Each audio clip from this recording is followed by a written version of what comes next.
Welcome to our video journey where we explore the fascinating world of pronunciation, unraveling the mysteries behind each word and its usage.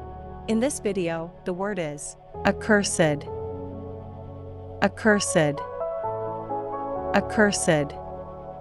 Accursed is an adjective that describes being under a curse, typically associated with bringing misfortune, suffering, or damnation.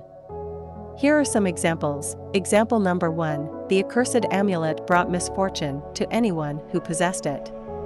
Why accursed is used in example number 1. Accursed highlights the idea that the amulet is under a curse and brings misfortune to its owners. Example number 2. In the wizard's lair, there were books filled with spells to cast accursed enchantments. Why accursed is used in example number 2. Accursed suggests that the enchantments created by the wizard are associated with dark and malevolent magic.